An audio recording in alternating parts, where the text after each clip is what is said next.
last question is also the most important question. The food in Taiwan is really good, and Yes. you have been a great Taiwanese food ambassador.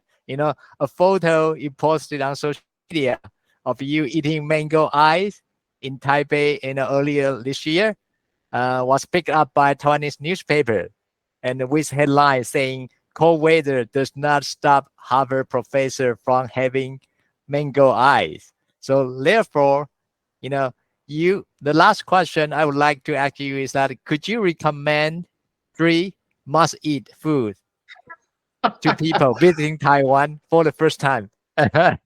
I can certainly do that. I'm a little reluctant to do that, if only because if I get most excited and most animated about talking about food, people may conclude I'm not a very serious scholar.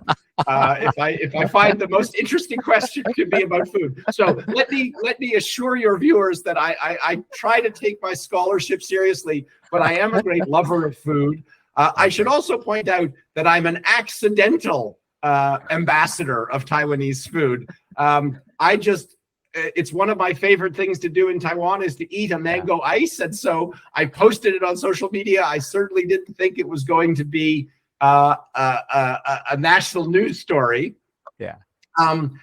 The other way in which I guess I'm a food ambassador is I have been going to the same shaved ice stall in Jinmen. It's a very small stall now for more than 22 years. I consider the owner to be someone I'm close to, a friend. And so I always go back and visit her and get the latest news when I'm there. Okay, 3 foods to recommend if you're visiting Taiwan for the first time. I'm sorry, Charles, this question is no good either, because you don't need to have 3. You just need to go to the night market and you can have 20 or 30 or 40 different snacks. I always need to be careful when I'm in Taiwan not to eat too quickly in the markets. I was just in Taiwan last week, and I went hiking in the mountains, and then I ended up in the Sanxia Laojie, the old street of Sanxia, and it was just ecstasy. But let me answer your question. So the first must-try food is oajian, oyster omelet, which I think, so this is an omelet. There are lots of disagreements about the best way to make it, whether there should be how much egg, whether there should be sweet potato flour, but it's a great Taiwanese dish. An omelet loaded down with oysters, and you have it with a sweet red sauce, just delicious. The second one, so that's the hors d'oeuvre. The second one, I'm actually going to suggest a kind of maybe surprising choice, which is lu rou fan, which is a very simple dish. It's a braised pork that you serve over plain white rice with some pickles or some radishes or something like that. And I think it's a great example of Taiwanese food because it's a very, very simple and straightforward dish. Everyone thinks that their lu rou fan is the best.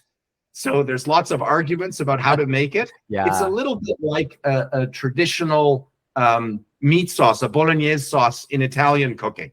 Very, very simple, but really embodies the heart of Taiwanese cuisine. The other, sorry, I'm gonna give 4, not 3. I'm still hungry. So the other sort of simple dish that really is an embodiment of Taiwanese cuisine is the classic beef noodles, niu mian, which there's just nothing better on a cold winter's day than a big bowl of noodles with beef and green vegetables.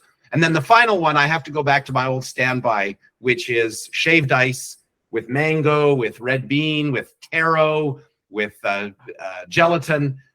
It's very visually impressive because you can, if you order it, sometimes it comes just as an enormous dish, but it's just shaved ice.